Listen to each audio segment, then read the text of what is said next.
irmãos com a paz do Senhor. Quem está feliz com Jesus hoje? Então encontre uma pessoa bonita do seu lado e dê um sorriso para ela. Ficou difícil aí? Se não tiver ninguém bonito aí embaixo, é só olhar aqui para cima então, tá bom? Mas não é para mim não, é para o pastor Gilberto, né? O pastor Gilberto está parecendo manequim de vitrine de shopping center aqui, né?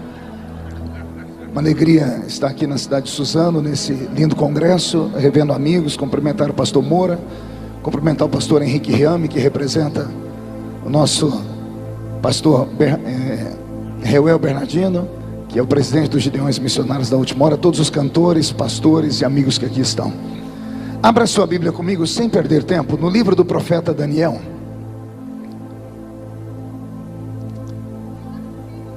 Livro do profeta Daniel, capítulo de número 10.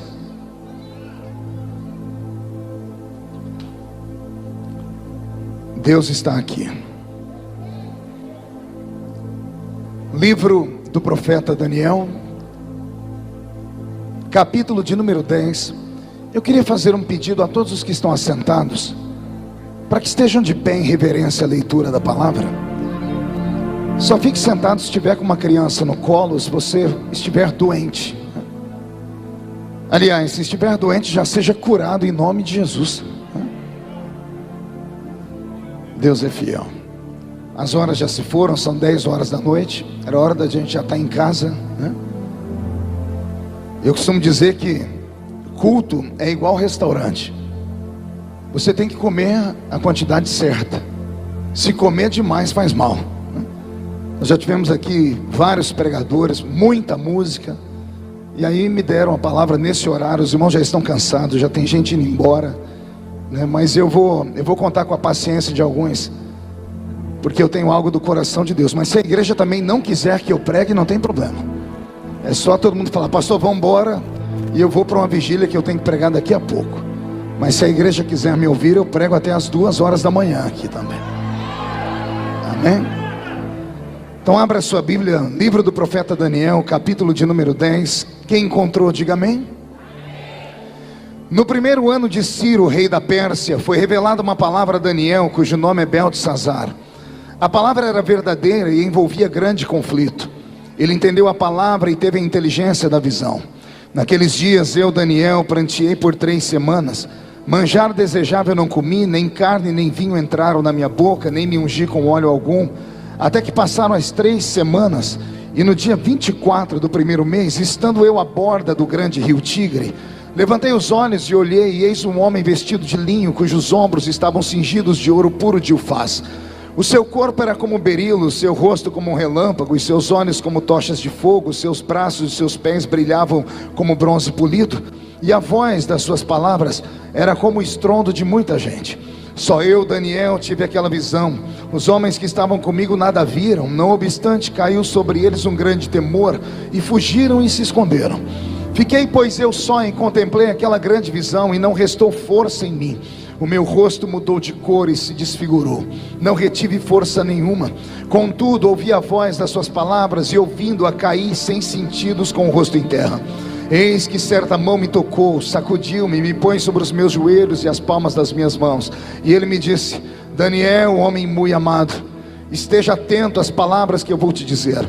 Levanta-te sobre os pés, porque eis que te sou enviado. E ao falar ele comigo esta palavra, eu me pus em pé tremendo.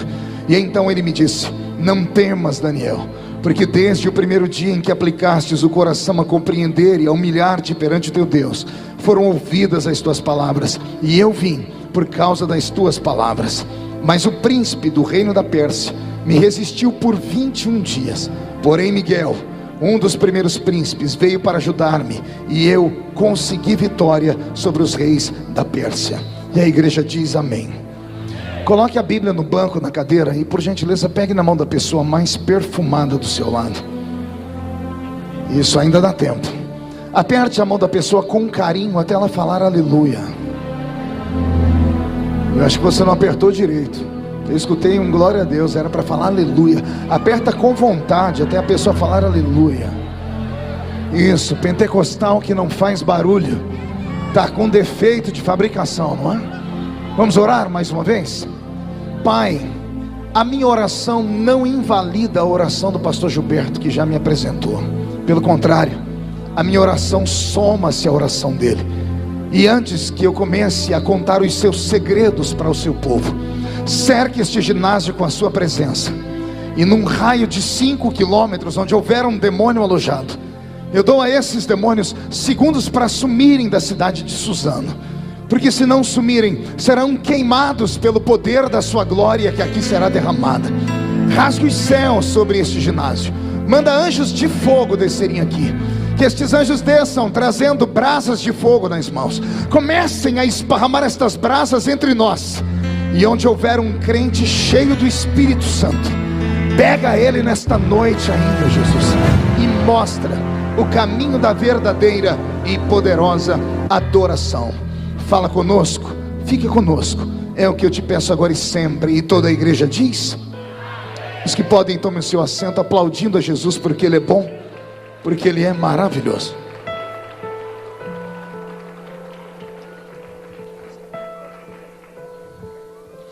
Querida igreja, noiva do Cordeiro, simpatizantes da nossa fé, amigos que vieram de perto, que vieram de longe, autoridades constituídas, levitas, sacerdotes, missionários, enfim, povo de Deus que aqui está. Eu fiz uma proposta a vocês: pregar ou não pregar. A igreja optou por eu pregar. Então eu vou fazer um pedido agora. Eu gostaria que todos ouvissem o pedido. Eu tenho muita dificuldade em pregar e as pessoas andarem no meio da igreja. Tenho extremamente dificuldade de pregar e as pessoas andarem no púlpito.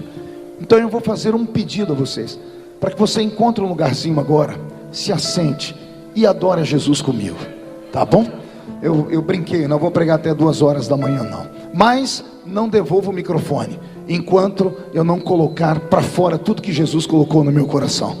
E vou dizer aos espirituais agora, somente aos espirituais: se eu conseguir traduzir em palavras o que eu estou sentindo a respeito desta pregação, alguns dos senhores e das senhoras vão sair daqui surpreendidos pelo Espírito Santo de Deus. Como eu disse, não é para qualquer um esta palavra, são somente para os espirituais. Posso ouvir um grito de glória a Deus, aqueles que são espirituais ainda? Pastor Roberto, mude a música para mim. Eu venho meditando no livro do profeta Daniel nos últimos dias, e Deus tem me sacudido, pastor Henrique. Há muito tempo a igreja de Cristo parece ter perdido o rumo da sua liturgia e da sua homilia. Liturgia e homilia tem a ver com o culto, tem a ver com o ritual do culto, tem a ver com a essência do culto. Tem muito tempo que nós não vemos mais acontecer aquilo que acontecia sempre, quando os nossos cultos eram um pouquinho mais simples, como línguas estranhas sendo interpretadas, crentes sendo arrebatados, pessoas recebendo dons, dom da palavra, dom da revelação, dom da ciência. Há quanto tempo você não tem na memória a lembrança de alguém caindo endemoniado em nossos cultos? E eu sei que alguém vai apelar e dizer: não, pastor, é porque nós estamos em tanta pureza e santidade que o demônio nem chega perto da igreja. Ah, se fosse verdade, né, pastor Gilberto? Ah, se fosse essa a realidade. Mas a realidade é outra, é completamente oposta a tudo isso. No meio da caminhada, no meio da parafernália de instrumentos de alta tecnologia, no meio de um tempo onde os crentes têm dinheiro, têm carro, têm uma casa bonita para morar, no meio de uma época em que as pessoas têm muitos anéis de formatura no dedo, parece que a simplicidade do evangelho foi arrancada do nosso meio. Parece que aqueles crentes de antigamente, aqueles crentes que só tinham 2 dentinhos na boca, lembra? O zagueiro e o atacante. Aqueles crentes que eram analfa de pai e beta de mãe, que eram desprovidos de cultura teológica, mas que quando dobravam seus joelhos no chão, o céu era rasgado em 2 partes, e a glória de Deus não caía, ela desabava em cima de nós. Talvez eu esteja falando demais, talvez eu esteja falando num ambiente onde as pessoas falam assim: não, pastor, o senhor está errado, porque aqui em Suzano é diferente, aqui está acontecendo tudo aquilo que acontecia antigamente.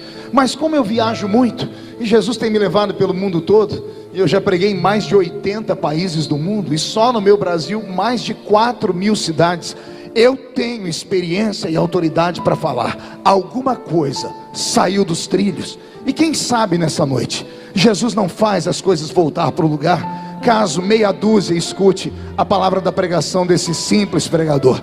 É claro que para eu poder pregar, o som tem que ficar do jeito que estava. Sumiu a potência do som aqui, eu preciso que volte do jeito que estava. Não sei se alguém mexeu. Isso, devolva para mim o som, um pouquinho mais de peso. Agora chegou. Se ficar assim vai ganhar um beijo, tá bom, meu irmão? A igreja dá glória a Deus pela vida do sonoplasta? Pronto. Então venha comigo. Roberto, mude a música. Eu li um texto no capítulo 10. Eu sei que a leitura foi extensa, mas era importante fazer a leitura. A leitura se dá num tempo difícil, num tempo distante. O profeta Daniel é a voz de Deus na terra. Esse Daniel não é um super-homem. Esse Daniel não é um semideus. Esse Daniel não é o quarto membro da Trindade. Esse Daniel é apenas um homem, é um mero homem. E eu insisto na palavra, ele é apenas um homem. Eu disse que ele é apenas o quê? Não ouvi, ele é apenas o quê, igreja? E eu não sei se você se lembra o que significa a palavra homem. A palavra homem vem de humus. E humus é terra misturada com esterco. E estercos são fezes. E fezes são dejetos que nem o organismo aproveita, por isso é eliminado. Então o termo homem, a palavra homem significa terra misturada com esterco. Ou seja, é um nada. O ser humano é nada. É nada potencializado a nada. Maldito é o homem ou a mulher que se estriba em cima do seu dinheiro, da sua beleza, da sua sabedoria, do posto que ocupa ou do anel de formatura.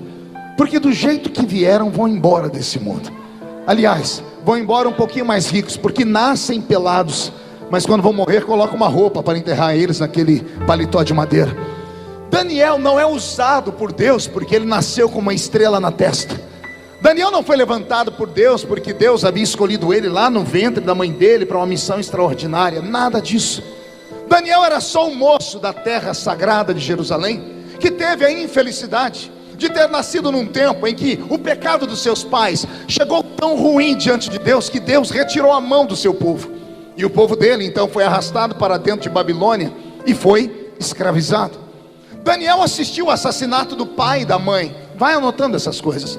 Daniel viu os seus algozes entrarem em Babilônia e sangrarem o pai e a mãe dele ao fio da espada. Daniel viu os seus sonhos serem arrancados dele. Ele era um menino da alta aristocracia judaica, era um menino estudado, era um menino preparado, seria um grande homem na sua terra. Mas ele vem numa leva com os homens e mulheres que são escravizados. Ele vem com grilhões nos pés, grilhões nas mãos. Ele é apenas um mero escravo. É um escravo que assistiu, repito, o pai e a mãe serem assassinados, assistiu o seu santuário, o seu culto, a sua igreja ser queimada, assistiu todos os utensílios sagrados do santuário serem roubados. Ele assistiu a sua vida escorrer pelos seus dedos e viver um tempo onde ele não conseguia ver o futuro mais, porque não há futuro para quem é escravo. E mesmo tendo tudo isso contra ele, ele é colocado dentro de uma terra. E nesta terra ele é levado para dentro do palácio, porque viram que ele sabia ler e escrever. E quando colocam a comida na frente dele, de todos os moços que estavam com ele, a minha Bíblia diz que Daniel fez um propósito. Não foi Deus que impediu. Não foi Deus que mandou um anjo assim: faça isso porque eu vou te dar algo. Nasceu no coração dele, e somente no coração dele. Ele diz: não vou comer isso aqui, porque eu sei que tudo que vocês comem em Babilônia é consagrado aos seus deuses. Tudo que está aqui, principalmente que tem sangue, é consagrado a Baal, Astarote, Azera, Marduk, todos os deuses dessa Mesopotâmia antiga e pagã. Daniel fez um propósito. Eu imagino, digo eu, não a Bíblia, os moços que foram arrastados com ele, olhando para ele dizendo assim: você é louco? Você está querendo se consagrar para quê? Para um Deus que deixou seu pai e a sua mãe serem assassinados? Para um Deus que deixou a religião dele morrer? Um Deus que não conseguiu sequer salvar o seu santuário? Você quer se consagrar a um Deus que deixou você perder os sonhos e te transformou em um escravo nessa terra pagã? Ora, qualquer escravo perderia a fé. Não acontece com a gente? E olha que nós somos livres. Basta ter uma tragédia na vida, a gente já diz que Deus não existe. A gente quer jogar pedra na cruz. Basta passarmos por um vale, a gente já não acredita mais nem na Bíblia Sagrada. Imagine um homem que viu o pai e a mãe serem assassinados, viu seus sonhos dissiparem, viu a sua religião ser destruída, e agora ele está dentro de uma terra. Colocam comida boa para ele, carne assada, picanha, e ele diz assim: não vou comer. E alguém pergunta por quê? Porque isso aí foi consagrado a um Deus estranho. E alguém diz: mas o seu Deus não te escutou. Ele diz assim: não me importa, porque eu creio nele mesmo assim. Vou falar de novo, não me importa se ele me ouviu ou se ele não me ouviu, se ele salvou ou se ele não salvou, se ele me deixou livre ou se ele me deixou escravo. Eu continuo acreditando nesse Deus acima de qualquer coisa. Preste atenção, Israel está cativo. Diga comigo, cativo. O cativeiro é um juízo. Não é verdade, pastor Gilberto? O cativeiro é um juízo. Se Deus levou o povo para o cativeiro, é porque Deus estava irritado com esse povo. E se Deus levantou esse povo para ir para o cativeiro, Deus disse assim: eu vou abandonar vocês, vocês vão ficar na mão dos inimigos, vão sofrer até aprender. Todos são escravos. Mas aí Deus pega um escravo que olha e diz assim: eu ainda acredito em ti. Daniel provocou o coração de Deus. Eu imagino Deus dizendo: não acredito, eu deixei ele sofrendo, mandei a mãe e o pai morreram e ele ainda acredita em mim. Esse moço não é normal. E a minha Bíblia diz que Deus unge Daniel. Só que o que eu vou falar agora eu acho que você nunca ouviu na vida. Você já ouviu Deus ungir alguém? Deus unge homens e mulheres. Deus unge os olhos para dar visões. Deus unge a boca para cantar e pregar. Deus unge os ouvidos para ouvir a sua voz. Deus unge os pés para saírem correndo pregando. Deus unge as mãos para curar os enfermos. Eu já vi Deus ungir muitas partes do corpo, mas a parte que Deus ungiu em Daniel me dá arrepios, porque a Bíblia diz que Deus ungiu a mente dele. Tem que ser muito inteligente e muito espiritual para compreender. Eu vou repetir: Deus, Henrique, ungiu o cérebro dele. Deus ungiu os neurônios dele. Deus mexeu com a inteligência dele. Deus não deu para ele uma voz bonita para cantar e encantar o coração dos reis, não. Deus não deu para ele habilidade com as mãos para construir coisas, também não. Deus não deu para ele habilidade nas pernas para ser o maior atleta de Babilônia, não. Deus ungiu a cabeça dele, o cérebro dele. E quando eu estava vindo para cá, Deus vinha falando no meu coração: filho, eu queria hoje encontrar um Daniel nesse congresso. Queria encontrar alguém que tenha coragem de dizer que eu existo, ainda que esteja no meio da tempestade. Porque se eu encontrar alguém, eu quero dar uma unção igual a que eu dei para Daniel para eles. Pastor, e receber uma unção no cérebro significa o quê? Meu Deus do céu, meu corpo até fica arrepiado. Você sabia que tudo na vida depende de um único momento? Imagine se Deus hoje te der uma inteligência, e a inteligência é criar uma ideia. E eu não estou falando ideia com I minúsculo, não. Eu estou falando uma ideia com I maiúsculo. Aquela que você não precisa ter duas, nem três, nem quatro. Uma. E essa ideia, pegar você do último lugar da fila e virar a fila e colocar você na frente. Essa ideia, pegar você que mora lá na Casa do Chapéu e te fazer ir morar na maior capital do mundo. Uma ideia que vai te tirar daquela choupana onde você mora e vai te colocar no maior apartamento, do maior arranha-céu que existe na sua cidade. Uma ideia que vai tirar você lá do meio dos anônimos e amanhã as pessoas te assistirem num programa de televisão. Uma ideia que vai destacar você do meio da sociedade, da sua família, no meio de todas as pessoas. Pastor, é possível isso? Quem conhece história secular sabe que é. Quem tem um aparelhinho chamado celular e tem um aplicativo chamado Waze, deixa eu te contar, o Waze é um aplicativo israelense, é um GPS, é o maior GPS do mundo. Sabe quem criou o aplicativo? Sabe de onde saiu a ideia? De dois meninos judeus que estavam lá na garagem da casa deles. Bastou uma ideia. Eles não tinham nada arquitetado, não tinham os produtos, eles não tinham a tecnologia, mas tiveram uma ideia, patentearam a ideia e foram vender de lugar em lugar. Hoje é o aplicativo mais valioso que existe no mundo. Vale bilhões de dólares. Dois meninos semi-analfabetos. O que foi que eles precisaram?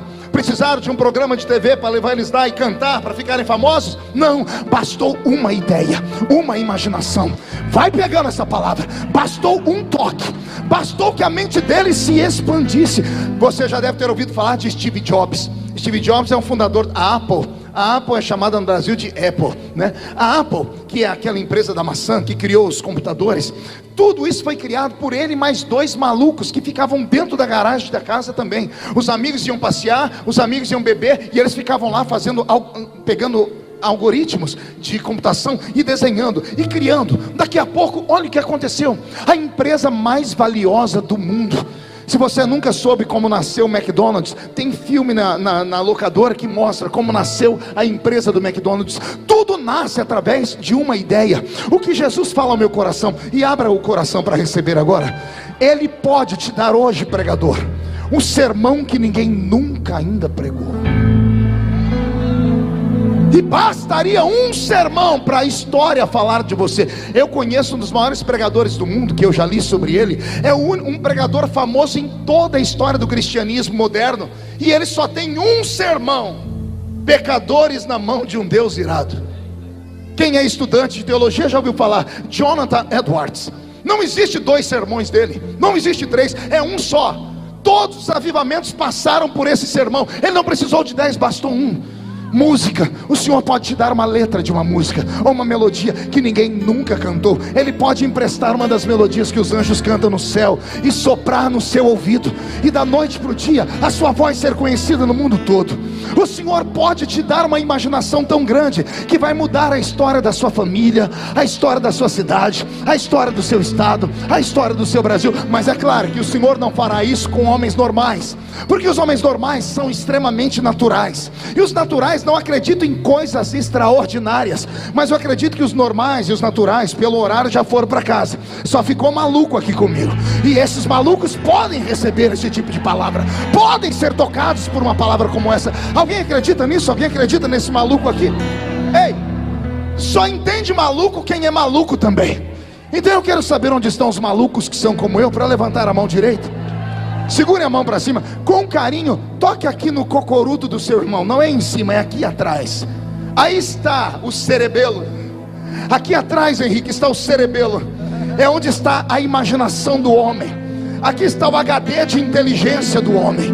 Tocou, toca de novo, diz: Jesus vai visitar aqui hoje. Jesus vai te dar uma inteligência hoje que vai salvar o seu casamento, vai salvar o seu filho. Deus vai tirar você do nada e vai te colocar num lugar poderoso. Agora eu queria saber se esses loucos que acreditam têm coragem de dar um grito para acordar a cidade inteira.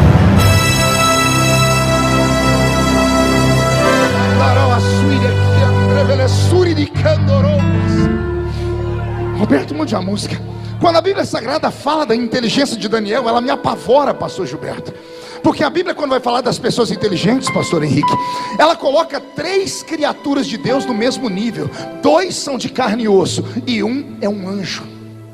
Quando a Bíblia vai falar de seres criados, a inteligência máxima, a Bíblia coloca Daniel, Salomão e Lúcifer. Daniel e Salomão eu entendo, são homens. Mas Lúcifer, o maior de todos os anjos criados por Deus, tão grande que achou que podia ser o próprio Deus. A sabedoria que Deus deu para esse homem de carne e osso aqui foi do nível de um anjo. A ciência diz que o ser humano usa no máximo 10% da capacidade mental. Alguns seres humanos nascem com habilidades. Esses dias eu assisti a entrevista de um menino de 8 anos de idade que já está terminando a faculdade. Ele já está criando uma tese sobre física que nem Albert Einstein teve. 8 anos. O que essa criança tem que eu e você não temos? O cérebro dela se ampliou. Ela usa mais do que 10% do cérebro. Então, se alguns nascem com isso, e a ciência diz que isso é uma anomalia. Pessoas autistas, por exemplo, 95% dos autistas, eles têm ideia fixa ou visão fixa. Eles são capazes de decorar livros inteiros de 1.000, 2.000 páginas. Pessoas autistas, e alguns são quase autistas, têm uma inteligência extraordinária. Tem um pregador amigo meu que é assim, só que eu não vou falar o nome, senão as pessoas expõem depois. Depois você me pergunta que eu te falo quem é. Há uma habilidade tremenda, porque o cérebro humano não é uma coisa comum. Nós somos imagem de Deus, nós somos semelhança de Deus. Eu vou falar de novo, nós somos imagem de Deus, nós somos semelhança de Deus. O que foi que Daniel fez? Daniel chamou a atenção de Deus porque ele começou uma consagração, ele começou e Daniel se tornou pai de uma geração de homens e mulheres que amam jejuar. Até os dias de hoje as igrejas fazem, estamos no jejum de Daniel. Só que o jejum que as igrejas fazem não tem nada a ver com o jejum de Daniel. Porque eles fazem 21 dias, e o jejum de 21 dias não é comer legumes. O jejum de 21 dias é o que eu vou pregar hoje aqui, do capítulo 10. O jejum do legume é no início da chamada dele, quando ele entra lá dentro. Isso é uma coisa. O jejum de 21 dias não é para qualquer um, não. Esse jejum é só para homens e mulheres que estão cansados de uma vida rasa, que estão cansados de entrar na igreja e olhar para a igreja e ficar com raiva, porque quando põe o pé na porta da igreja, dá uma olhadinha e diz assim: eu já sei quem vai pregar.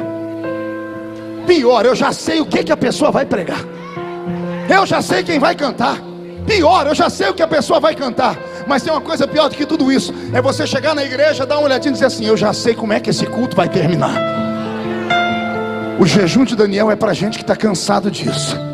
É para gente que está cansado de coisa comum. É para gente que acredita que Deus não mudou, que Ele é o mesmo de ontem, hoje e será eternamente o Criador. Alguém que acredita que Deus pode nos surpreender numa noite como essa ainda. Daniel foi se esmerando em jejuar, e isso foi elevando ele de posto. Nós sabemos a história. Era para ele ficar fraco e ele ficou mais forte. Era para ele ficar abatido e ele ficou mais robusto. Chamou a atenção das pessoas, então ele foi parar dentro do palácio. Ele foi tão poderoso e prodigioso que ele assessorou 3 imperadores babilônicos. Ele se tornou conselheiro, líder dos sátrapas, dos prefeitos de Babilônia toda. Ninguém fazia nada sem antes consultar Daniel. Tamanha foi a inteligência que Deus deu a esse homem. Só que Daniel sabia que a sua inteligência não vinha da terra. Então ele sabia que conquistar não é difícil, manter é. Pega essa palavra. Conquistar as coisas não é difícil, mantê-las é. Aí é que está o negócio. Pregar nos Gideões não é tão difícil. Difícil é pregar 20 anos consecutivos. Você está entendendo? Cantar uma música que estoura nas paradas de sucesso e você vai lotar estádios é fácil. Quero ver você fazer a segunda música. Quero ver pegar igual os cantores de antigamente da nossa safra, Feliciano Amaral, que cantou 40 anos e nunca saiu das paradas de sucesso, Shirley Carvalhais e outros cantores daquele naipe. Essa safrinha nova cantam as músicas muito bonitas, badaladas, mas a gente nem sabe quem são. Cadê eles? O de ontem estava acima da média, hoje a gente não sabe nem onde a criatura está. Chegar não é difícil, manter é difícil. Daniel entendeu que ele conseguiu a atenção de Deus. Então o que ele fez? Ele manteve. E ele manteve como? Ele manteve uma vida de jejum. Daniel é o homem do jejum. Ah, velho e poderoso jejum. Deixa eu falar com os meus irmãos de cabelos brancos aqui. Quem sabe os jovenzinhos vão entender. O velho e poderoso jejum. Jejum que nos ensinaram, antes de nos ensinar a ler a Bíblia, era aceitar Jesus como Salvador. E alguém já dizia: aprenda a jejuar. Nunca nem explicaram para que era o jejum. O jejum só tem uma função: ele mortifica a carne. Ele mortifica o que, igreja? Ele mata o que? Pastor, e para que é que os homens da Bíblia como Daniel jejuavam? Porque Daniel, antes de outros, antes de nós, descobriu que o homem não é só carne. Como somos imagem e semelhança de Deus, e o nosso Deus é um Deus trino ou triuno, que se revela em Pai, Filho e Espírito Santo, o homem também é um ser tricotomo, que se divide em corpo, alma e espírito. O problema é que nos ensinaram errado. Quando você aprende uma coisa muito errada, é feita uma lavagem cerebral na sua mente, você trava. Sabe o que eu aprendi a vida inteira na minha igreja, na escola dominical da Assembleia de Deus? Que o homem tem um espírito. E isso é mentira. O homem não tem um espírito. O homem é um espírito. O homem tem um corpo. Porque o ter é passageiro. Você tem agora e não tem amanhã. O ser é eterno. Você é hoje e será amanhã. Eu não tenho um espírito, porque se eu tenho, eu posso ter hoje e perder ele amanhã. Eu tenho um corpo, e foi Salomão que ensinou: o corpo quando morre, volta ao pó. Mas e o espírito? Não ouvi. O pó volta ao pó, porque não presta para nada. Mas e o espírito? Esse volta para Deus, porque Deus é eterno. Então eu não tenho um espírito, eu sou um espírito. E aqui começa todos os problemas. Eu espero que você tenha paciência e não fique escandalizado. Por que que os cultos de antigamente eram mais vivos? Simples. Os crentes de 30, 40 anos atrás só tinham 3 lugares para ir: igreja, trabalho e a sua casa. Nossos velhos pais ensinaram: o corpo para nada presta, então abandona a vaidade. Pega uma foto de você há 15 anos atrás, você não sai correndo. Pega as igrejas, pega aquelas fotos. E quando aquele amigo nosso fala assim, ó, postei no Facebook, aí na mídia social, uma foto nossa de 30 anos atrás. Tem irmã que faz o sinal da cruz. Meu Deus, arranca esse negócio. Porque se olha lá, é uma criatura desarrumada demais. Os crentes antigamente não tinham beleza física. Olha para nós agora, dá uma olhadinha ao seu lado. Isso aqui parece uma passarela de desfile de modas. Olha, as mulheres estão lindas, os homens não estão mais feios. Por quê? Porque de tanto falarem para nós que a presença, a aparência, a primeira impressão é que fica, a gente cuidou demais disso aqui, ó. Os nossos pais estavam se lixando para isso aqui, ó. Eles davam valor àquilo que estava aqui dentro. Não tinha instrumento como esse, era pandeiro e sanfona. Não tinha música linda com 50 milhões de instrumentos e os músicos dançando e pulando. Não. Mas quando começava a cantar, foi na cruz, onde um dia eu vi meus pecados castigados em Jesus. Foi ali, e os meus olhos, e agora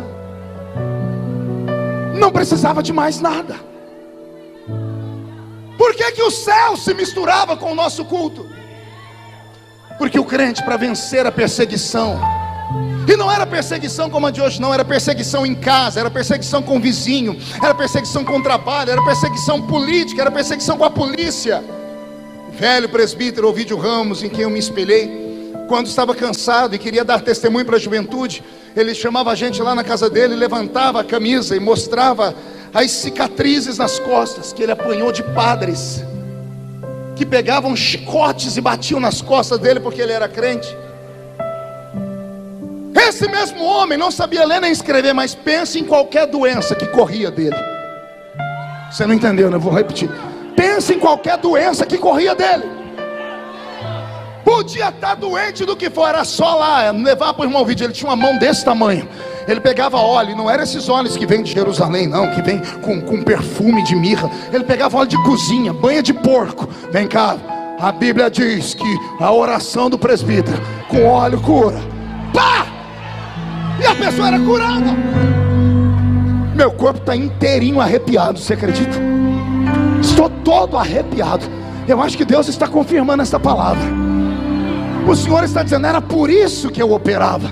Porque a igreja não vinha para iniciar o culto na igreja. A igreja já começava o culto em casa. O culto do crente começava dentro do banheiro, ou debaixo do chuveiro, ou tomando banho na bacia. Começava a cantar, chegava na igreja meia hora antes, dobrava o joelho e orava. E só levantava do joelho quando escutava a voz do pastor cantar uma melodia muito linda. Oh Senhor, em fervente oração, eis o meu coração. Ah, meu Deus. Essa voz do nosso pastor fazia a gente levantar chorando. E a gente chorava por quê? Não é porque a melodia era bonita, porque o instrumento era forte, é porque a gente já vinha em oração. Nós preparávamos nosso espírito, nós jejuávamos, nós líamos a Bíblia. Nós não tínhamos tempo para ficar 30 horas no WhatsApp. Não havia tempo para ficar em Facebook. Nós não perdíamos culto para final de Copa do Mundo. Copa do Mundo que vai se lascar no inferno. A gente queria ver o culto do domingo. Nós não queríamos ver novela. Nós não queríamos ver o Big Brother. A gente não estava nem aí com a mensagem da Rede Globo, do Jornal Nacional. A gente não se importava. Sabe por quê? Ensinaram a gente, quando você aceita Jesus, você fica nesse mundo, mas você não é mais desse mundo. Você está aqui, mas você não é mais daqui. Tem alguém que acredita nisso? Então agora não dá um grito não, dá um berro de glória a Deus.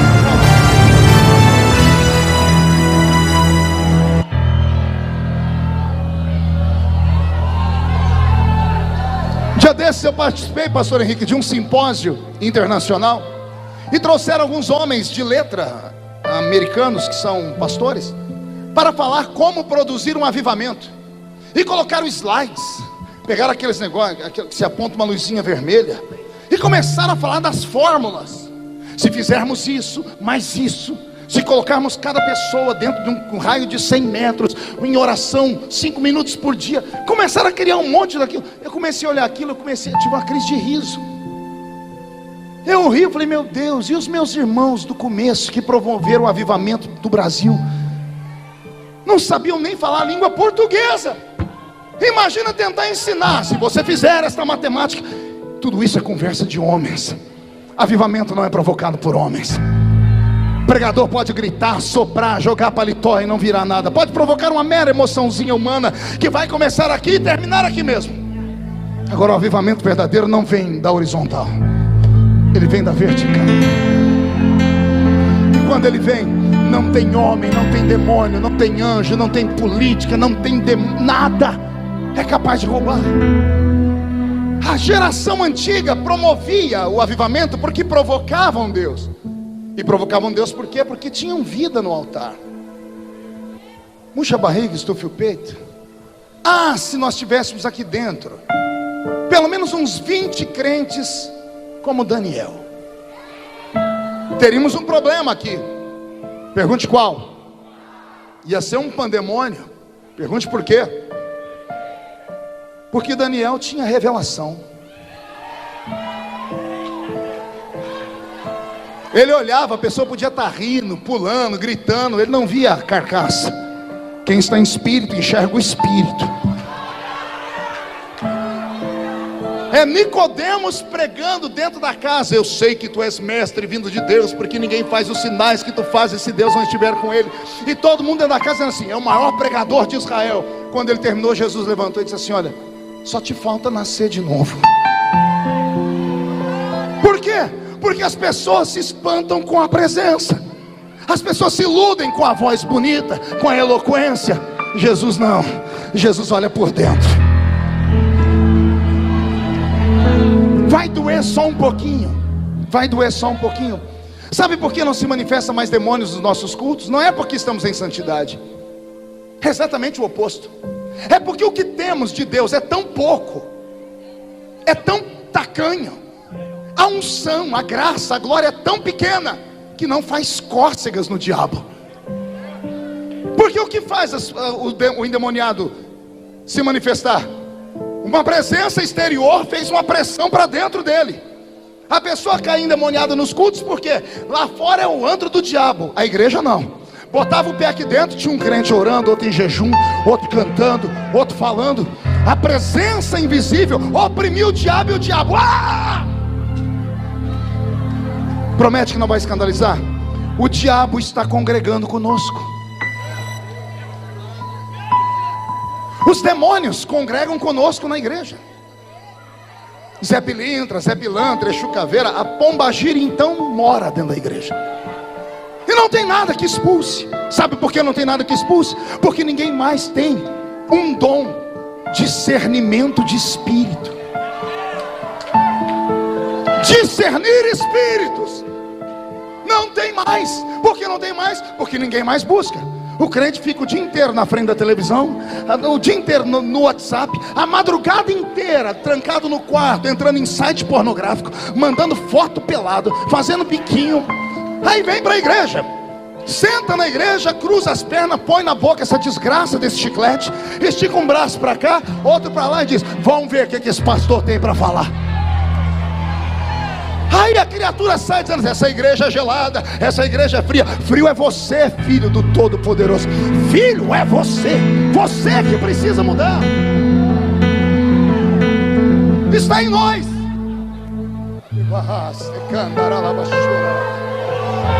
Quer ver? Onde estão os irmãos aqui que já fizeram evangelismo e iam nas casas visitar? Cadê a velha guarda toda?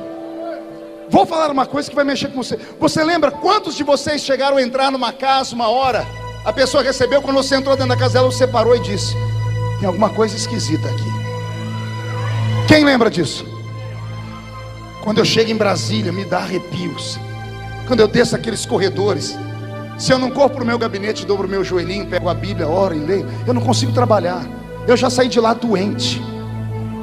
Por quê? Lugares de poder são tomados por poderes malignos também. Existem alguns do nosso meio que são sensitivos. E não se escandalize com essas palavras também, viu? Porque essas palavras eram nossas, o diabo que levou para a feitiçaria.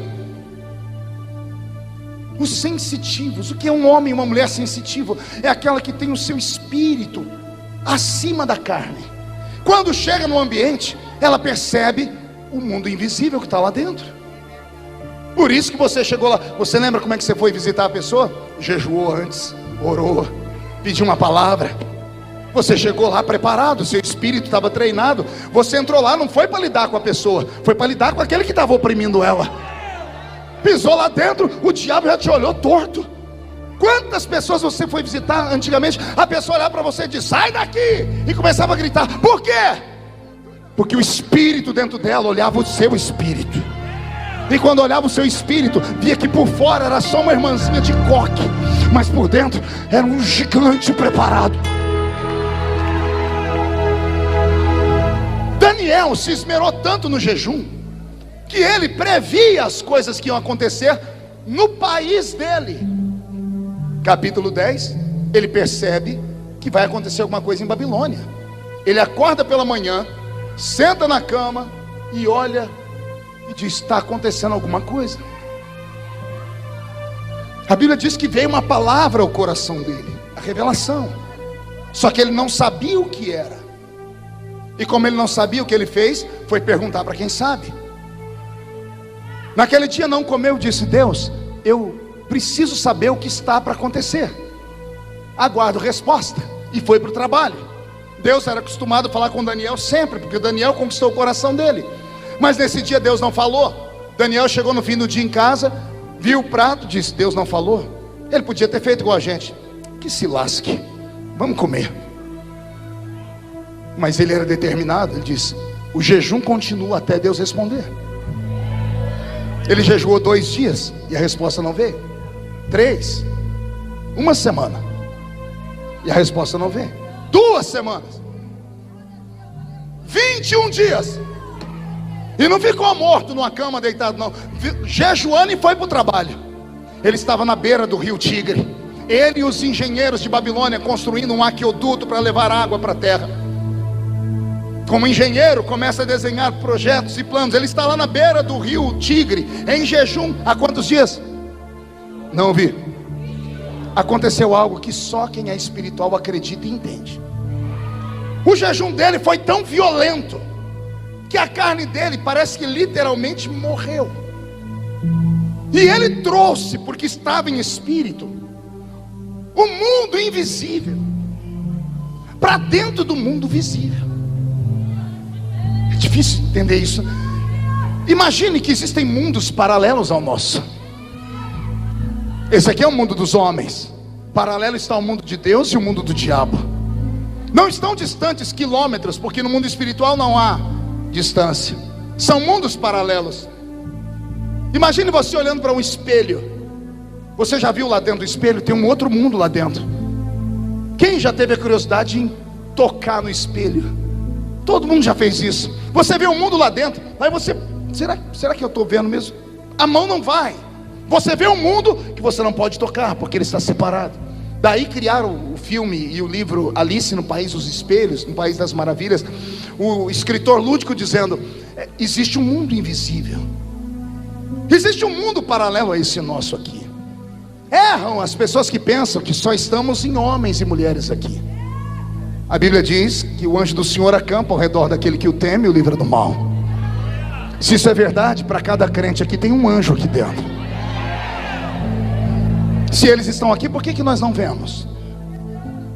Por que a gente não sente? Mas por que antigamente os irmãos diziam: eu vi um anjo aqui, voou para lá, eu vi um homem de fogo ali. Você não lembra daquele hino antigo? Vejo um homem de branco dentro da congregação, esse homem é o Filho de Deus. Os crentes tinham visões dos cultos, por isso nasciam os louvores. Porque alguns viam e outros não. Esses que viam não estavam mais na terra. Existem homens e mulheres que caminham entre dois mundos. Com um pé eles pisam no mundo dos homens, com o outro eles pisam no mundo de Deus.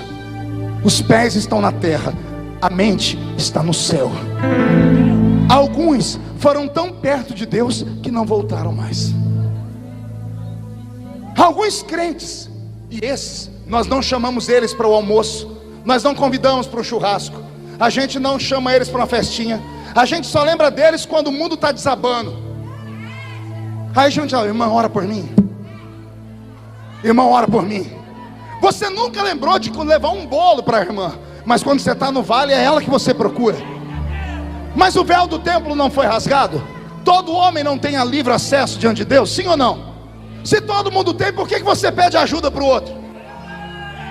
Porque nossa consciência diz: aquele lá tem mais intimidade com Deus. Ele tem mais intimidade por quê? Porque ele fica mais perto de Deus. É isso. Existem homens e mulheres no mundo, e eu conheço alguns deles, que não são normais. Eles não poderiam sentar conosco aqui hoje. Ficaram tão perto de Deus que o mundo perdeu o sentido. Eu conheço uma irmã no estado de Massachusetts, nos Estados Unidos, que fez em um ano 3 jejuns de 40 dias. 3 jejuns de 40 dias. No último ela morreu. E os irmãos estavam orando, receberam a revelação por parte de Deus, que enviou um anjo e deu a receita como é que faria para ela voltar. É claro que só acredita nisso quem é louco. Eu acredito nessas coisas. Isso aqui é uma igreja, embora seja um congresso missionário, interdenominacional, mas eu acredito que 90% seja assembleiano. E o assembleiano de verdade, se não acredita em milagre, tem que se converter de novo. Porque se não acredita em milagre hoje, leia o livro Heróis da Fé não. Vamos dar um livro assembleiano, Diário de um Pioneiro, pronto, escrito por Daniel Berg. Leia lá na página 74, 75. Daniel Berg, não, Gunnar Wingre dizendo: eu estava em Belém pregando, quando olhei no meio do povo um homem, e o Espírito disse: estenda a mão para ele. E eu estendi a mão, e o homem flutuou no ar. A CPAD, pelo que me consta, não edita livro herético. Antônio Gilberto foi um dos maiores teólogos do Brasil, passava tudo pelo crivo dele. O tempo passou, editaram o livro de novo. A palavra flutuar é muito mística, tiraram. Ainda bem que eu tenho o livro original. A palavra agora não é flutuar, está dizendo assim: e o Senhor me mandou estender a mão, e o homem foi erguido no ar bem alto. Por que não deixar a palavra flutuar? Consegue imaginar um culto? Que dimensão é essa? Onde um homem de carne e osso ora por um outro, e esse outro é arrancado do chão e levita. Não dá para acreditar, né? Se você não acredita nisso, você não pode acreditar que homens andando na terra, a sombra deles passarem em cima de paralítico, e os ossos começaram, os nervos começaram a endireitar. Se você não acredita nisso, você não pode acreditar que um dia uma jumenta falou. Você não pode acreditar também que o relógio de Acais girou ao contrário, o sol virou para trás. Se você não acredita nisso, você não pode acreditar que uma muralha afundou no chão, nem que um homem chamado Yeshua pisou em cima das águas, quebrando a lei da gravidade. O que eu quero dizer com isso? Eu quero dizer que a nossa fé está longe da realidade. O Senhor Jesus, quando passou por aqui, Ele não disse: ó, com o passar do tempo vocês vão perder esses sinais, porque a igreja vai ficar inteligente. Não, o Senhor Jesus, quando passou por aqui, disse assim: ó, se vocês crerem no que eu estou falando, e a minha palavra permanecer em vós, vocês farão as obras que eu faço, e farão outras maiores, ainda maiores.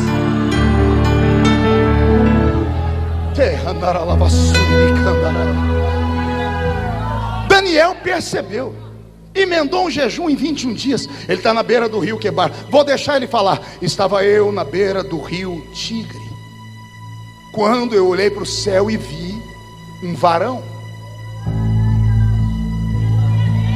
E ele desenha o varão: rosto de bronze, braços e pernas de bronze, roupa feita de berilo, seus olhos eram como tochas de fogo.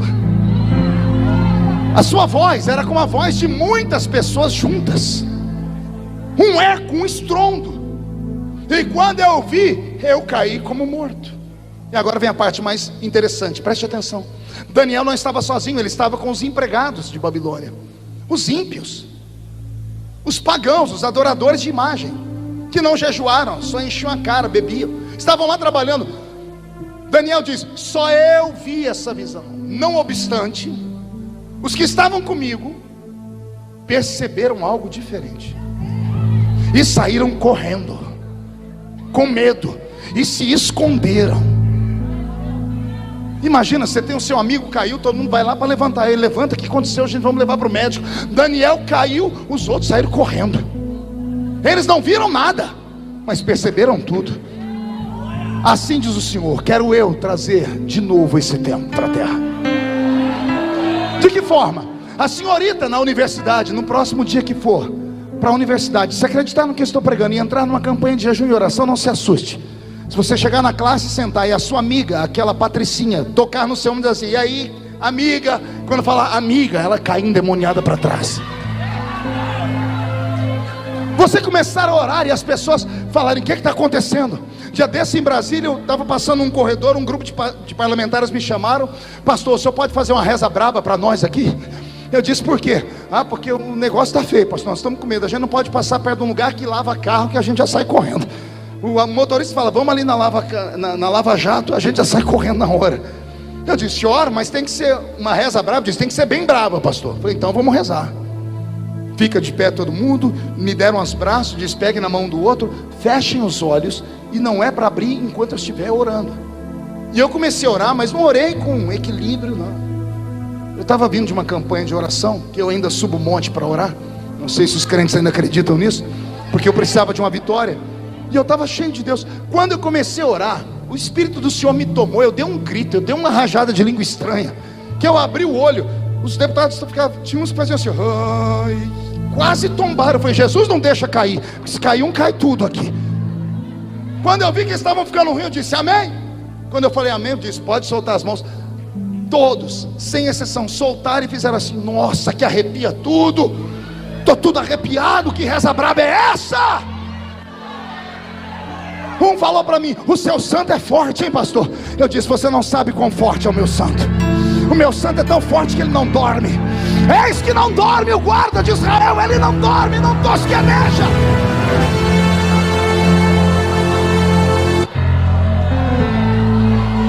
E olhe para mim, eu sou um deputado federal. Já fui chamado a atenção por inúmeros ministérios. Por que você, sendo um menino formado, eu tenho formaturas, eu me comunico em 3 idiomas, eu escrevi 21 livros, me chamando: por que você não pode ser um pouquinho mais equilibrado? Por que você estimula o povo a ficar gritando, batendo palma? Parece que os crentes recebem o espírito do Bruce Lee. Por que você fica estimulando isso? Olha onde você está, você é um homem de posição. Um dia eu olhei para um grupo e disse assim: eu só tenho a posição que tenho porque eu sou canela de fogo. Eu só cheguei onde cheguei porque eu subo o meio do monte para orar com crentes que só tem 2 dentes na boca, o zagueiro e o atacante. Eu só cheguei onde cheguei porque as minhas mães de oração oraram pela minha vida. E agora que Jesus me colocou no lugar de destaque, eu vou me envergonhar? Ah, pastor, mas isso escandaliza. Grito de crente não escandaliza, não. O que escandaliza é briga de pastor. Isso escandaliza. Briga de ministério. É crente que não paga a conta. É crente que está trocando de mulher como se troca de roupa. Isso escandaliza. O poder de Deus não escandaliza nada.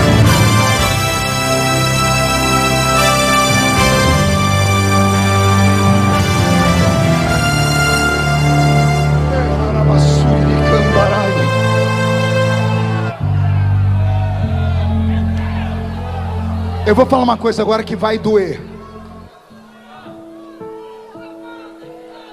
O problema do crente é quando ele não tem consistência. Quando ele não tem consistência, ele vira o famoso crente chuchu. Quem já comeu chuchu? Chuchu com ovo, chuchu com carne. Que gosto tem o chuchu sozinho? E se você fizer com ovo? Se fizer com carne, ele pega gosto de tudo. O tal do crente chuchu é um perigo. No início da minha vida eu era um crente chuchu. Assembleiano, comecei a visitar os outros ministérios. Ia eu sem consistência e voltava e dizia: pastor, por que a gente não faz assim? Por que a gente não copia? Um dia eu sentei perto do irmão Ovídio Ramos, aquele presbítero que eu falei aqui, e eu falei assim: irmão Ovídio, por que nós da Assembleia de Deus não batemos palma? Porque naquela época eu não batia palma. Há 20, 30 anos atrás eu não batia palma. E eu falei: por que nós não batimos palma? Por que a gente não bate palma? O velho olhou para mim, olhou para o céu, fechou o olho. Eu falei: dormiu, né? Aí ele falou: estou meditando. Aí ele olhou para mim e disse assim: nós não bate palma porque nós tem medo. Eu disse: e nós temos medo do quê? Eu disse: nós tem medo da palma ir para a pessoa errada, filho. A Bíblia diz: louvai ao Senhor com palmas. Mas na igreja é um perigo. Você foi naquela igreja ali, né, das palmas? Disse: fui. Que hora que eles batem palma, filho? Eu disse: a hora que o pregador fala uma coisa bonita. Ele diz: então, a palma é pro pregador que falou uma coisa bonita, ou pro Deus que está usando o pregador? Que hora mais bate palma? Quando o músico canta, quando os instrumentos são tocados, quando o cantor solta aquele agudo, o povo vai à loucura, assovia, bate palma e diz: filho, essas palmas foi por cantor ou por Deus que está usando ele, meu filho? Eu não sabia responder. Aí ele olhou para mim e disse: por isso que nós não bate palma. Aí ele falou assim: mas quando a gente tem vontade de bater palma, filho, a gente dá glória a Deus. Aí eu, ignorante, falei assim: e nós não tem medo de dar glória a Deus não, irmão Vídeo? Ele disse assim: não, meu filho, porque glória a Deus não tem erro. Só tem um. Só tem um. Se você der glória a Deus aqui, dentro do carro, no banheiro, no shopping center, essa glória sai da terra, atravessa o céu atmosférico, atravessa o céu cósmico, vai até o trono dele. A ausência da glória de Deus está tamanha que as igrejas pentecostais, para manterem a tradição do barulho, emendamos os aplausos. Já tem algumas assoviando. Daqui a pouco só Deus sabe o que vai acontecer, porque o pentecostalismo tem tradição de barulho, mas o barulho de antigamente não era esse. Era barulho de língua estranha, era barulho de glória a Deus, era barulho de profecia, era barulho de interpretação de língua, era barulho de cânticos espirituais. As danças não eram essas danças bonitas que as meninas fazem hoje, usam aquelas roupas lindas e ficam aqui como balão. Nós tínhamos as nossas dançarinas há 30 anos atrás. O nome delas era Miriam. Quando elas ficavam cheias do Espírito Santo, e detalhe, não era jovenzinha não, era tudo de coquinho na cabeça, viu? E quando Deus tomava elas iam só na graça. Passava perto da gente, arrepiava até o pé da gente arrepiava. Você está entendendo o que eu estou dizendo? Que Deus nessa noite traga a unção que caiu sobre Daniel. Quando você sair deste ginásio essa noite e atravessar aquela porta, não se assuste, porque se essa palavra colar em você, Deus vai abrir os seus olhos. E vai ter gente que vai querer se esconder, porque se Deus abrir os seus olhos como eu penso, você vai ter medo de entrar na rua da sua casa. Você vai ver demônios nas árvores, nos carros, nas esquinas, demônios nos homens, sentados nos ombros das mulheres, em cima de animais. Se o Senhor te der essa visão, não temas, não temas, diz o Senhor. Ele te deu autoridade, Ele te deu poder. Use o nome de Jesus e sai expulsando. Manda embora Zé Pilantra, Zé Pilindra, Jucaveira, tranca a rua, tranca o velho, tranca a velha. Manda para o inferno, porque a graça ainda está sobre nós. Ah, meu Deus. Alguns crentes têm essa habilidade. Você já percebeu que vem um cantor e canta um hino? Às vezes no culto vem outro e canta o mesmo hino. Um canta e você diz assim: uau, que linda voz, que coisa bonita. O outro canta, você não consegue, você começa a tremer, você fica sem fôlego, vontade de gritar. Tem pregadores que pregam 5 minutos, você começa a dormir. Tem uns que falam 2 horas, você fala, mas já passou. E alguém vai dizer que isso é dom de homem? Não. O que faz a música ser sacra não é o ritmo. Porque eu já ouvi alguém falar assim: porque é forró, então cai fogo. O outro não. O que faz a música ser sagrada é o vaso que está interpretando ela. É a vida que esse vaso tem diante de Deus. É isso que faz a diferença. Nós estamos buscando explicações na terra para coisas que não existem. O apóstolo Paulo, ensinando a igreja de Corinto sobre igreja, preste atenção. Paulo diz assim: quando vocês se ajuntam, nada acontece, porque vocês entram na igreja, e entrar na igreja não é mérito para ninguém, porque até cachorro entra em igreja. Fizeram até uma piada: por que o cachorro entrou na igreja? Que a porta estava aberta. Tem crente que acha que só pelo fato dele estar na igreja ele já está abafando. Dia desse eu terminei um culto lá na minha igreja, onde eu sou pastor, e lá na minha terra tem uma raça de crente que não tem aqui, só tem lá. O infeliz chegou em mim no fim do culto e falou assim: ô pastor, o senhor precisa pegar mais leve com a gente, o senhor é muito bravo, raivoso, o senhor passa o culto inteiro falando de chiclete na boca, que a gente não pode ficar de mão dada com a esposa no culto, não pode passar a mão nas costas da namorada quando está na igreja. O senhor fala das meninas que estão lixando a unha. Pastor, pega leve. Pastor, o senhor tem que dar graças a Deus que a sua igreja está cheia. Tem um monte de igreja vazia por aí. Mas me deu uma raiva, me subiu uma ira, e eu xinguei tudo ele. Mas eu xinguei no idioma do crente. Falei: seu incircunciso, filho da Belial, jumenta de Balaão. E falei para ele: você acha que vir à igreja é mérito para alguém? Vir à igreja qualquer um vem. Dia desse eu estava num culto no Paraná, num ginásio de umas 5.000 pessoas, um corredor aberto bem de frente ao púlpito e um cachorro deitado. E lá no sul do país, os irmãos não são tão alegres como a gente aqui, são mais quietinhos. Daqui a pouco um crente deu um glória a Deus lá atrás. O ginásio inteiro olhou para trás. O cachorro não olhou também? Grita, e eu só olhando o cachorro. Um deu um grito do outro lado, todo mundo olhou e o cachorro olhou também. Falei: meu Deus, esse cachorro congrega aqui. Daqui a pouco, Henrique, o fogo pegou. O fogo pegou que os crentes começaram a pular, a gritar. O cachorro olhou para um lado, olhou para o outro. O cachorro não empolgou, gente. O povo gritou e o cachorro: au! Um diácono do lado do público gritou: eita, que até o cachorro está crente. E eu estava com raiva. Eu falei: não está não. Ele disse: está sim. O infeliz, em vez de ficar quieto, obedecer o pastor, não me afrontou. O cachorro está crente sim, pastor. Disse: não está não. Ele disse: o senhor não ouviu ele dar glória a Deus? Eu disse: eu ouvi ele latir. Ele disse: e eu interpretei. Eu já vi interpretar língua de anjo, língua de cachorro foi o primeiro. Aí eu falei: querido, deixa eu te dar um ensinamento. E disse para ele: esse cachorro nunca deu glória a Deus e nunca vai dar. Nenhum animal irracional dá glória a Deus. Pastor, o senhor não conhece o meu papagaio. O seu não, mas mandaram um para mim no WhatsApp, que eu falei: sangue de Jesus tem poder. Um papagaio não pregou uma mensagem minha? Emendou uma língua estranha, o infeliz. E o irmão falou: tá vendo aí, pastor? Suas mensagens é tão boa que até papagaio está pregando. Meu papagaio cheio do Espírito Santo. Eu disse: querido, é engraçadinho, mas não profana. Esse papagaio não está cheio do Espírito Santo. O senhor não ouviu ele dar glória a Deus? Eu disse: ele não deu glória a Deus. Mas o senhor ouviu? Eu disse: glória a Deus não é uma repetição de palavras, é consciência. Não basta repetir. Na igreja mesmo tem glória a Deus e glória a Deus. Eu já vi gente dar glória a Deus para esconder um bocejo. A pessoa vai abrir a boca de som: ah, glória. Esse glória foi para onde? A lugar nenhum. Mas não foi glória? Não, não foi glória. Foi um mero estribo de vozes, de barulho. Glória a Deus de verdade não sai daqui. Sai daqui.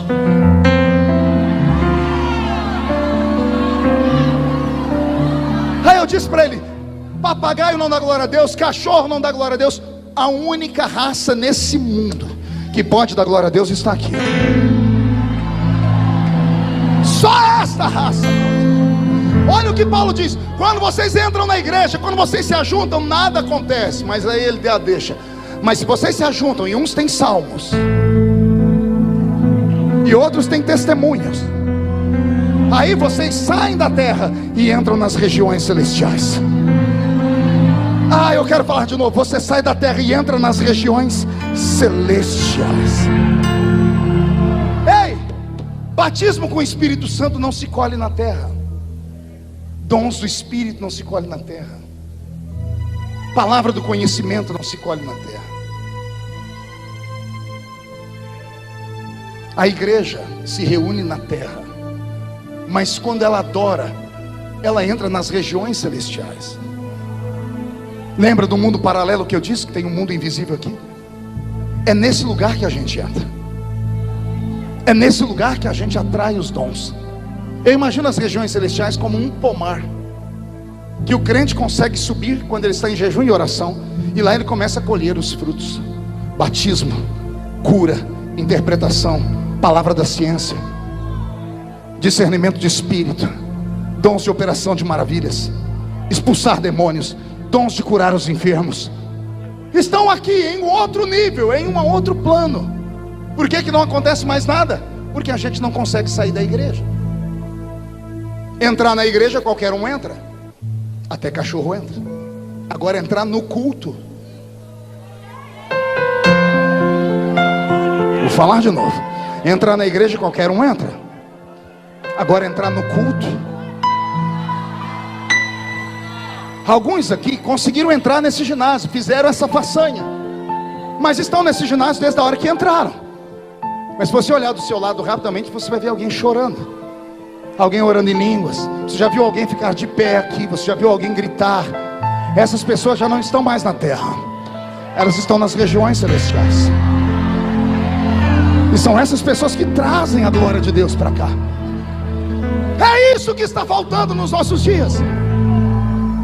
Daniel, quando viu aquele varão, caiu. O varão foi lá e colocou a mão no ombro dele e colocou ele de pé. Não deu conta. Daniel disse: eu fiquei sobre os joelhos e as palmas das minhas mãos. Ficou de quatro. O corpo dele não dava conta. Aí o homem disse: Daniel, você precisa ficar de pé para ouvir o que eu vou te falar. E Daniel arrumou força e ficou em pé. Agora ouça com o espírito que aquele homem falou para ele. Daniel, homem muito amado.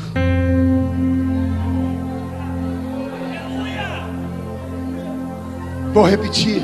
Daniel, homem muito amado. Não é um elogio de um amigo, do príncipe, do presidente, do pastor. É um príncipe do céu. Esse anjo é Gabriel, o mestre das comunicações do céu. Ele só vem para trazer mensagens que dividem épocas e eras. Gabriel veio falar com Daniel.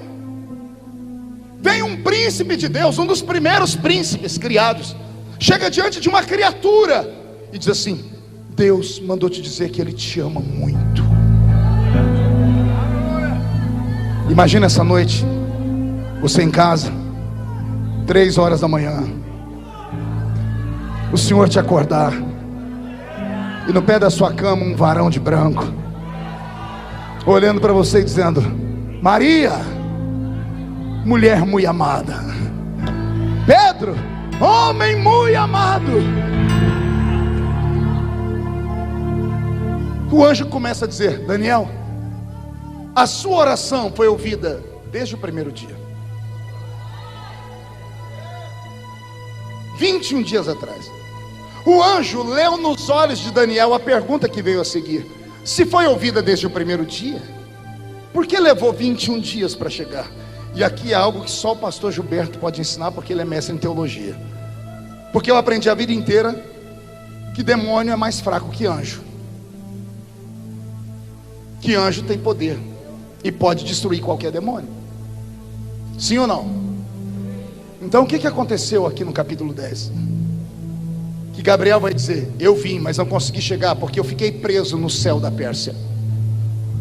Os reis da Pérsia, ele usa no plural, os reis da Pérsia.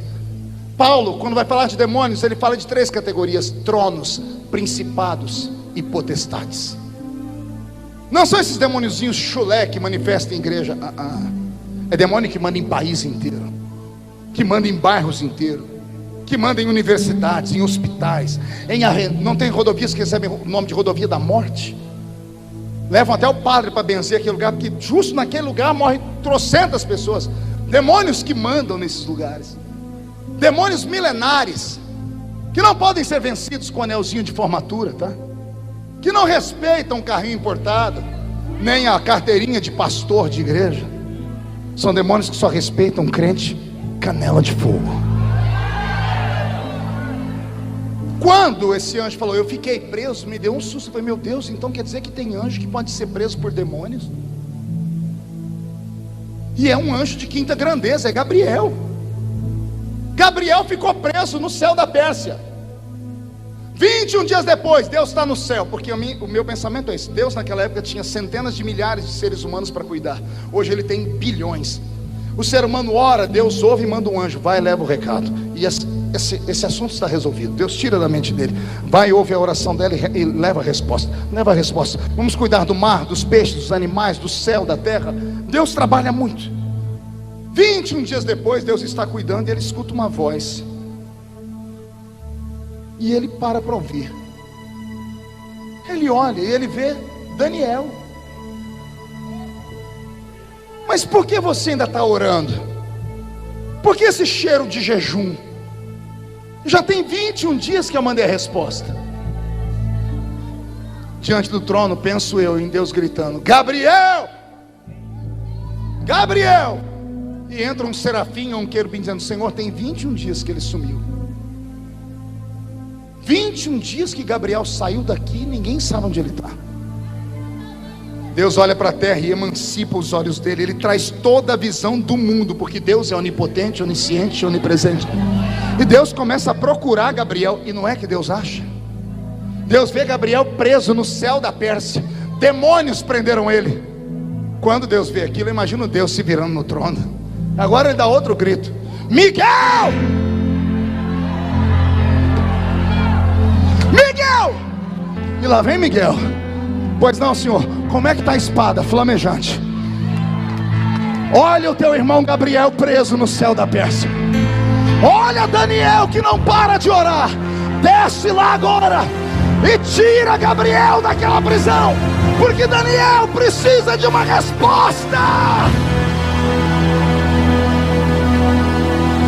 Um facho de luz corta o céu.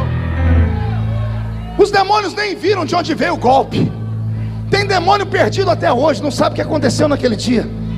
Gabriel foi solto instantaneamente. Ele vai onde está Daniel. E agora o jejum de Daniel, como ele está mais em espírito que em carne, ele percebe antes de todo mundo que tem alguma coisa estranha. Como ele está mais em espírito do que em carne, ele enxerga. Ele vê o mundo invisível. E quando ele vê, o corpo não aguenta. A glória de Deus é incompatível com a carne humana. Por isso que Deus não pode ser visto. Quem vê Deus morre. A Shekinah não era só uma nuvem, era um filtro. Deus vinha em cima dela, porque se aquele filtro saísse, a terra se derreteria. A glória de Deus é incompatível com a carne humana. Quando Gabriel explodiu diante de Daniel, ele quase morreu. O anjo botou ele de pé e disse: eu vim por causa das suas orações. Eu encerro aqui com o corpo ainda todo arrepiado, para falar com alguns homens e mulheres que estão aqui, que ainda acreditam nesse tipo de pregação.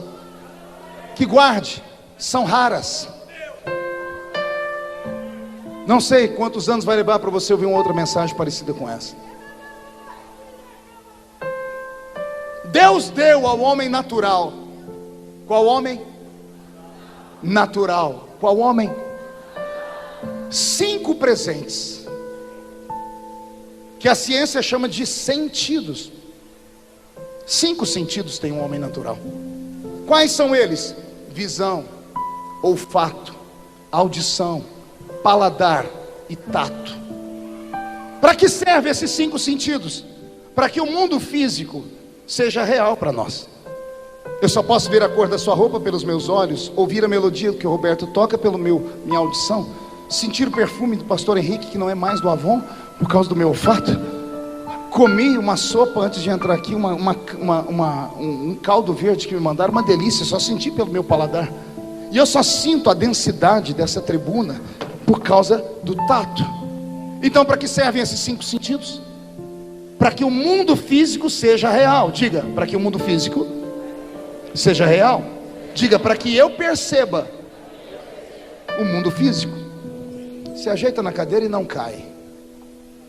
Eu disse o homem natural.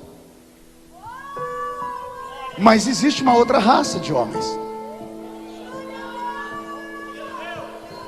Paulo escreveu a carta aos Coríntios e disse: existe entre vós os homens naturais, mas eu encontrei entre vós homens espirituais. E o homem espiritual discerne tudo, interpreta, entende, tem a visão, a revelação de tudo. Se o homem natural tem 5 sentidos, ao homem espiritual Deus deu um sentido a mais, que eu chamo de sexto sentido. O que é o sexto sentido? Ele tem a mesma função dos outros 5, só que para o mundo dele. Se com os 5 sentidos eu percebo o mundo físico, com o sexto sentido eu percebo o mundo invisível. Eu sinto. E agora você quer escandalizar? Quer ficar bravo? Não adianta, que nem todo mundo vai ser. Jesus, quando esteve aqui, chamou centenas de discípulos, mas quando ele transformou em apóstolos, foram só 12. E mesmo esses 12 sendo apóstolos, só teve 3 que Jesus revelou para ele coisas extraordinárias. Jesus vai se transfigurar no alto do Monte Tabor. Ele vai brilhar como o sol e vai flutuar, tá bom? Ele tem 12 apóstolos. Ele diz assim: nem todos estão preparados. Só pode ir quem acredita nessa loucura. Pedro, Tiago e João, vem. Os outros eram apóstolos, mas não puderam subir. Jesus vai ressuscitar a filha de Jairo. Ele entra no quarto, a menina está morta. Entra o pai e a mãe, lá vem os 12. Jesus põe a mão na porta. Mas somos seus apóstolos. Mas nem todos estão preparados para ver. Só entra os malucos: Pedro, Tiago e João. O resto fica aí orando. Será que você consegue compreender isso? Existem alguns entre nós que podem ver o que ninguém viu, ouvir o que ninguém ouviu e sentir o que ninguém sentiu, porque não são homens e mulheres normais. Você pode trazer o mundo invisível para dentro da sua terra. O Senhor vai te dar esta graça essa semana. O Senhor vai devolver os seus sonhos. O Senhor vai levantar o seu ministério. Mas para isso, você precisa voltar a ser o que você era. Você precisa voltar a acreditar nessas coisas eternas. Pastor, mas a gente está mais moderno. O crente pode ser moderno, mas ele não precisa ser mundano. Pastor, mas a igreja está para frente e por isso deixamos Jesus para trás. Podemos ser modernos, podemos ser pessoas estudadas, mas isso não pode atrapalhar a nossa vida espiritual. Vai acontecer um rebuliço na sua casa, e só quem crê nessa loucura fica de pé comigo. Feche os seus olhos. Eu vou fazer um convite apenas nesta hora, e eu queria que você inclinasse a sua cabeça. Eu queria aqui nesse altar hoje só homens e mulheres que tenham a coragem de dizer: eu já fui melhor, e eu perdi o batismo com o Espírito Santo, eu perdi o dom, eu perdi a profecia, eu perdi a unção. Em algum caminho, em alguma esquina da vida, eu perdi a sensibilidade. E enquanto eu pregava, você disse: Deus, eu queria de volta. Porque Deus não mudou. Pastor, mas se eu for aí, vão falar que eu sou fraco. Quem fala de você não paga as suas contas. Mas se você tiver coragem de vir aqui buscar, eu vou orar para Jesus devolver para você. Para isso você precisa quebrar o orgulho, porque se quebrar o orgulho, ele te leva no jardim. E se ele te levar no jardim, você vai conhecer Jesus de verdade. Isso, vem chorando, mas não venha pensando que sou eu que vou te dar. O altar é o ponto de encontro entre o homem e o Criador. Eu posso te trazer até aqui, daqui para cá é só você e Deus. Vem, vem, vem. Se chegue mais para cá, para que o corredor fique livre. Tem muita gente vindo. Vem. Isso. Incline a cabeça. Pegue na mão de quem está do seu lado. Se eu vender tudo que tenho, Jesus, em troca do amor, chora mesmo. falharia. Isso.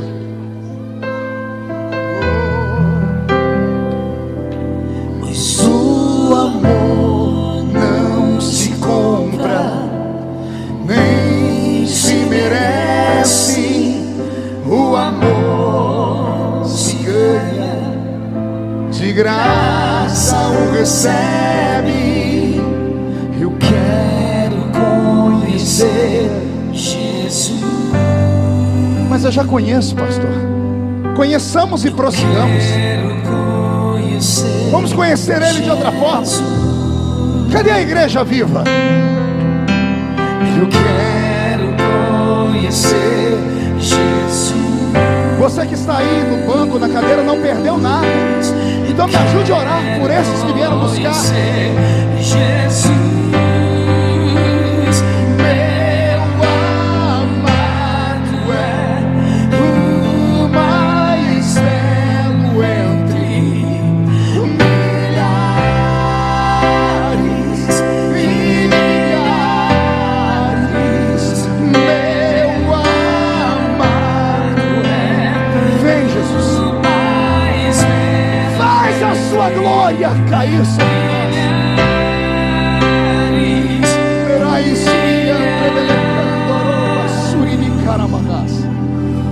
Senhor, o orgulho foi quebrado.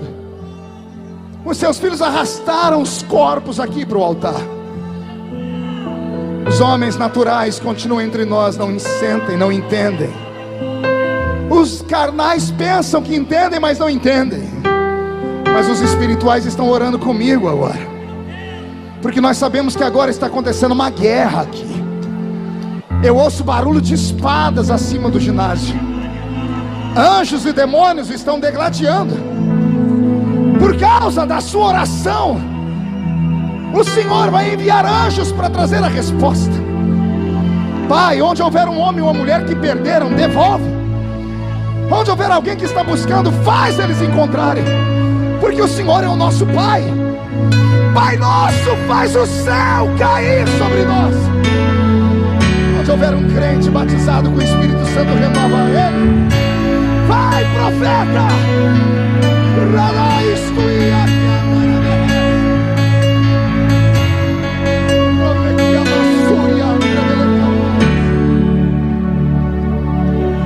Pai nosso dos céus,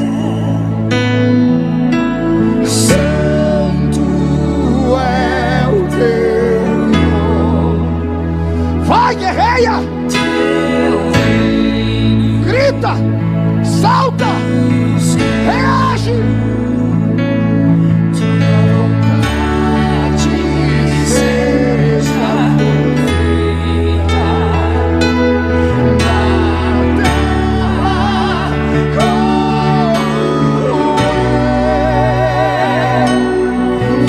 no céu. Deixa o céu descer na terra.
Devolve os dons para a sua igreja.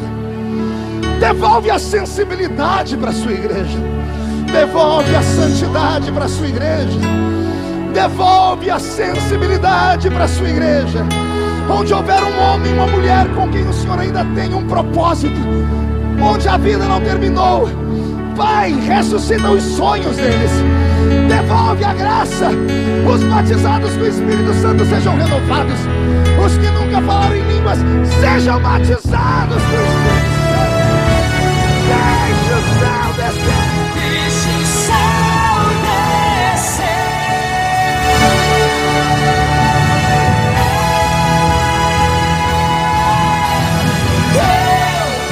É o reino teu, o poder e É glória sempre. Amém. a terra sua. É o reino Teu, o poder e é glória pra sempre. para encerrar, olha aqui para mim, por favor. Olhe para mim. Há 1 mês e 17 dias, eu estava dentro da minha casa em jejum e oração. E enquanto eu orava pelas agendas, pela minha vida política, o Espírito Santo falou comigo: e a sua família? E eu saltei. Eu procurei minhas filhas, cada uma trancada em um quarto, minha esposa no escritório. Eu voltei e falei: Senhor, minha família está aqui. O Senhor disse: sua família está aí, mas não está comigo. Você cuida dos filhos dos outros há 30 anos pregando pelo mundo. E as suas filhas? Os jovens se espelham em você. Quantos se levantaram te vendo pregar? E as suas filhas? Pastor Gilberto, me deu um desespero. Eu dobrei meu joelho, Henrique, eu orei por mais uma hora. Eu disse: Deus, o que eu faço? O Senhor disse: me provoque.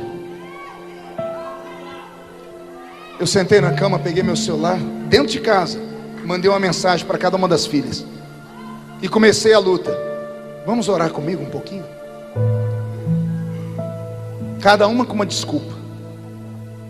Daqui a pouco falei: não querem. A voz disse: insista. Aí eu liguei de novo. Aí eu liguei: filha, vamos orar com o papai.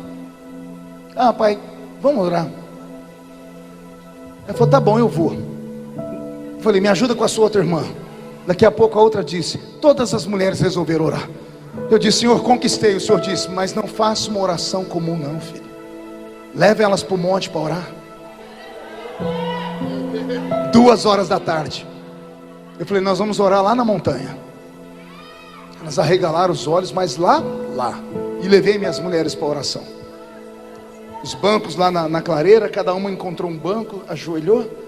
Quando eu fui ajoelhar, o Senhor disse: de pé. Você é o sacerdote da sua casa. Ore com guerra. Fale para o diabo ouvir que a sua maior riqueza está aqui nessa montanha. Não está dentro da sua casa, nem dentro da sua garagem, nem na parede do seu escritório. A sua riqueza está aqui nessa montanha ajoelhada. E eu entendi: a minha maior riqueza é a minha casa. E eu comecei a orar, mas eu fiz uma oração de guerra. 2 horas, eu suava, eu me molhei inteiro. E o que estava em mim pegou minhas filhas, pegou minha esposa. Fazia tempos que eu não via as meninas orando, chorando, falando em línguas. Quando eu vi que o céu desceu, eu tive uma crise de choro e sentei. Elas vieram, oraram comigo, pastor Gilberto. Foi uma coisa tão bonita. Quando terminamos, fiquei em pé, fiz um círculo, disse: vamos orar para despedir, para ir embora. Eu fiz um teste. Falei: Karen é minha filha mais velha, universitária, mora sozinha aqui em São Paulo. Eu disse para ela: você pode despedir em oração? Eu conheço a minha filha. O não seria redondo. Ela disse: vou orar, pai. Apertou as mãos. Ela tentou orar. Ela começou e entrou numa crise de choro. Ela chorava, parava e falava 1, 2 palavras em português e chorava. Aquilo foi me enchendo de Deus, até que ela quase me matou do coração. Ela apertou a minha mão e gritou bem alto: Deus do meu pai,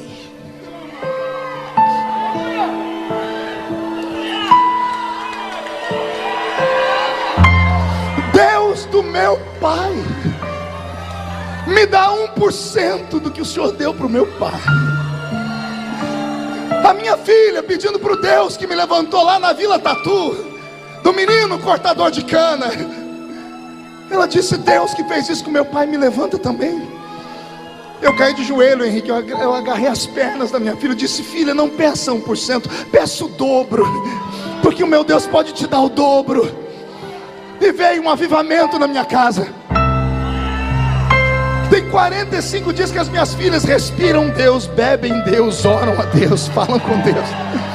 Criaram um grupo de oração dentro de casa, um grupo de evangelismo. A mais velha está aqui em São Paulo agora, está num evento que está tendo de igreja. Eu nunca vivi uma época tão diferente. Não precisou de um ano, não precisou de meses, minutos, uma provocação. Eu voltei a fazer o que eu aprendi quando criança. A gente procura uma fórmula mágica, uma coisa nova, e a receita é antiga. A receita que os nossos pais nos ensinaram: jejum e oração. Oração e jejum. E a sua vida nunca mais vai ser a mesma. Mão direita erguida para o céu. Diga comigo em nome de Jesus: todos os demônios que roubaram a minha sensibilidade, que levaram os dons embora, a santidade, eu ordeno, venha para a palma da minha mão. Feche a sua mão. Você acredita nessas orações proféticas? Segure pelo chifre. Eu vou contar até 3, você vai jogar no chão e vai pisar em cima, mas é para pisar com força. E aí você vai abraçar pelo menos 7 crentes. 7 é um número profético. E vai dizer para cada um deles: o que Deus deu a Daniel vai dar para você também. Você nunca mais será o mesmo. 1,5, sua família vai sentir orgulho de você de novo. 2, a sua igreja vai pegar fogo. 2,5, a cidade de Suzano será chamada de terra da revelação. 3, jogue no chão, pisa em cima com força. Isso, entra no céu. Profetiza sobre 7 crentes. Abrace 7 pessoas. Tu és a minha luz, a minha salvação. Abrace alguém, vai ficar parado mesmo. Se ao teu lado estou, seguro em tuas mãos, eu nada temerei.